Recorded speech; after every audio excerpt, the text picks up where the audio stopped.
Juan Kapitulo 6, versikulo 35.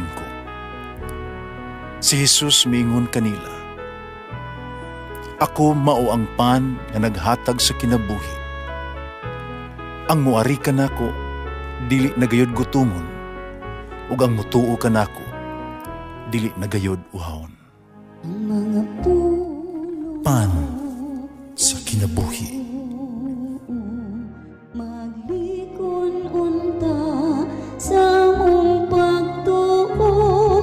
Gagakakabi sa pagtuman sa imong mahal nga kasuguan.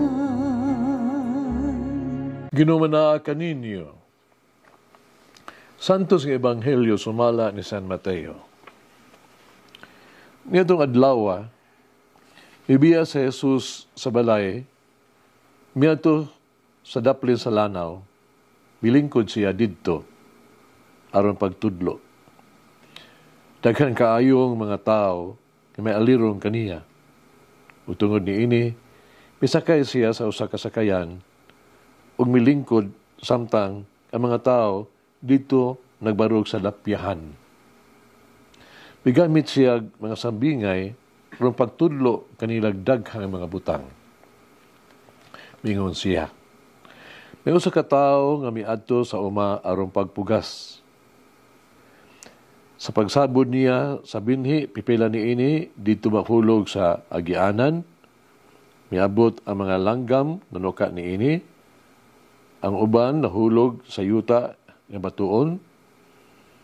O nanurok dayon. Pero kay dili man kinilalom, ang yuta ni ini. Apan pagsubang sa adlaw, nalaos ang mga linghod nga tanom. Kay wala man magagamot pag-ayo, nangalaya dayon kini. Ang ubang mga binhi dito mahulog sa dapit sa mga sampinit. Nanubo ang mga sampinit ug milumos sa mga tanom. Apan ang uban nahulog sa maayong yuta, nanguhay. May nanguhay og tanggatos, ang uban tagkauman, ang uban tagkatluan.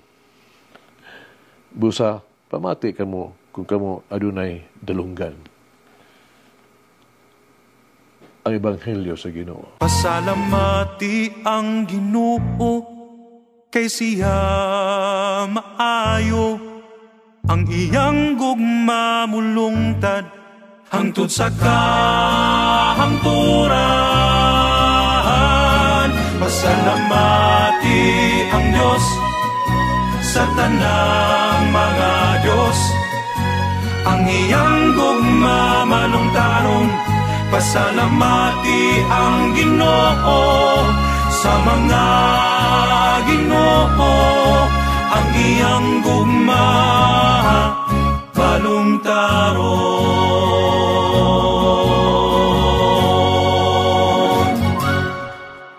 Sa Ebanghelyo karong adlaw, atong kamalandungan kining duha ka pulong, ang magpupugas ug ang binhi. Una ang magpupugas.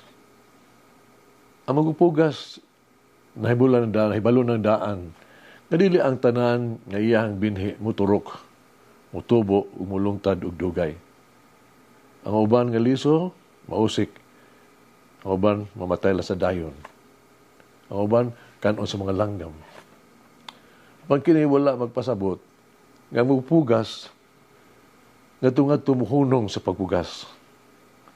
Hinoon siya, wala maluya, mapugas gihapon siya. Wala siya ang dili, siya ang maguol, dili siya ang mahigawad. Kailan siyang bulak-hutay o mapadayon sa pagparingkamot, sa pagtrabaho og maayo.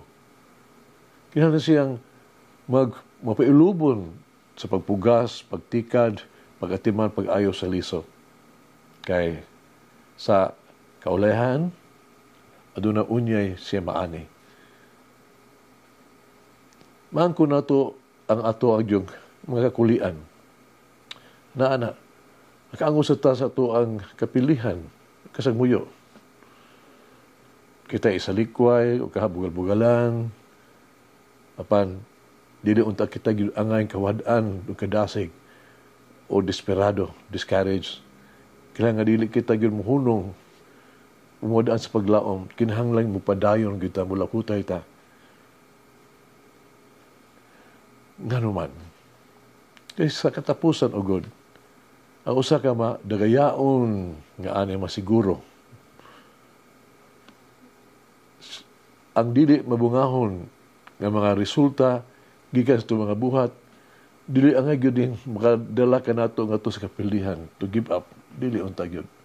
Ang dili maayo nga mga komento, dili ang unta gyud magdala ka nato sa pagluwat ug pagsurrender. Kinahanglan magpadayon kita sa pagtrabaho. Magpadayon. Buhat ug maayo. Kinahanglan gihapon nato ihatag nato ato pagkamaayo ug maningkamot pag-ayo. Kasi katapusan adunay madagayaon nga ani. Si Jesus mao ang magpupugas. Bisan kung usahay wala kita magtagad sa iyang mga pulong o kita may pahilayo kaniya. Wala magtagad kaniya. Si Jesus wala gyud kawad-i og paglaom kanato. Siya nagpadayon sa paghulat kanato. Andam gihapon siya sa pag-abi-abi kanato balik sa iyang may gugmaong panahon. Nagtuog gihapon si Jesus kanato. Sa to pa, makapamunga pa kita og tamis ug malungtarong mga bunga sa maayong mga buhat. Ikaduha ang liso. Dili pa moturok ang usa ka liso, kinahanglan wagi kini og kausaban. Ang liso kinahanglan ilubong, itanom sa yuta. Ang liso kinahanglan musuyop sa katambok sa yuta. Na makadawat og sa tubig. Ang binay kinahanglan siya mamatay sa iyang kagalingon. Ni magsugod na ang bag-ong kinabuhi. Sa taang bag-ong kinabuhi, musugod na gikan sa liso, kinahanglan gyud nga muturok diha sa yuta. O kinahanglan kining mugamot sa yuta, haron kini mutubo ug mulig-on ug muhimsog. O kinahanglan kining igong panahon sad, aron ang liso mutubo ug mamunga. Sama ka nato. Kinahanglan kita sa mamatay sa atong kaugalingon.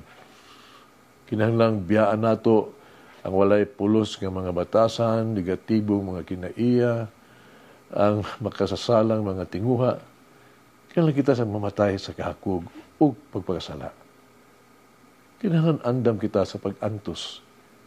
Kinahanglan mugunit kita kang Hesus. Kinahanglan mo salig lamang kita kaniya. Si Jesus mo ang balaan nga magpugas nga nanginahanglan pagpanahon, pagatiman, ug pagtagad aron ang ato ang kinabuhi mahimong makahuluganon o mabungahon. Si Jesus nanalipod ka nato o maghimo ka natong mabungahon. Ang pulong sa Dios maong binhi. Di lamang nato madungog ang pulong sa Dios, kinahanglan natong may baluan kini pinaagi. Sa kinasingkasing gayon. Kinahanglan natong masabtan kini ug lawa pa sundo nato kini. Tumanon. Ang pulong sa Dios kinahanglan mahimong sumbanan sa itong kinabuhi. Kinahanglan atong hubaron ang pulong sa Dios diha sa buhat. Si St. Jerome nagaingon, ang pag-ignorante kuno sa Ebanghelyo, dili ang pagkaila kang Kristo. The ignorant of the Bible, no? Dili ka makaila ni Kristo. Ang magbasa sa pulong sa Dios, kinahanglan usa ka buhat sa personal ug pag-encounter with Christ. Ang pagsunod sa pulong sa Dios mo ang paghimo kang Hesus nga buhi sa tuang kinabuhi. Nasugilanon kinabuhi ni Saint Blessed Jerome Alberione. Siya nakatambong sa Second Vatican Council kini nagpakita siya sa enlaom kaayo sa pag-ila sa usa ka mahinungdanon kaayo sa ibanghilyo ba gamit sa media haron nga masabwag ang pulong sa Dios. Ang pagtulong sa simbahan giulahan og enter merifica sa publiko nagmatuod sa paggamit sa mass media isip mahinungdanon nga kinahanglan kaayo alang papakailap sa pulong sa Dios. Sa pagkatapos na ikaduhang konsilyo sa Vatikano, niadtong Disyembre 1965, si Blessed James Aberione isugyot og usa ka bag-ong tumong sa iyang religious family congregation nga mao kini ang Biblia alang sa matag membro sa pamilya. Matag membro sa pamilya kinahanglan adunay Biblia. Din sila makakuha sa ilang inadlaw nga pagkaon. Hagit sa kinabuhi. Nagbasa ba kita sa Biblia? Namati ba kita sa pulong sa Dios? Mag-ampo kita. Akong mahigugmaon ung pinanggaon nga Ginoong Hesus. Maupsahanon kong mahangyo kanimo. Natagan mo ako sa grasya na may sama kanimo. Mabuhi alang kanimo. Giyahi ako sa paglakaw uban kanimo. Mas pagtrabaho alang kanimo. Hikapa, upag bag-o ka na ako. Libyuhi ako, uusba ako. Higugmaon ng pinanggaon kong Ginoong Hesus. Himua nga ako nga imuhang hunahuna. Din ikaw makahunahuna. Himua nga ako ang imo ang kasing-kasing, din ikaw magpuyo o magmahal. Himua ako nga imuhang tingog, din ikaw makasulti. Tuguti ako nga maghimong imong kamot, din ikaw makatabang o makaayo. Amen. Mama Mary, teach me to allow Jesus to work through me to shepherd His people. Mulangin ang Diyos magagahom sa tanan, Amahan, Anak, Espiritu Santo. Amen. May the Lord of the divine mercy bless us all, heal us from all diseases and suffering. Ayun unta niya kita, tanang mga sakit na sa lawas o sa kalag, body and soul. In the name of the Father, the Son, and of the Holy Spirit. Jesus, I trust in you. Amen.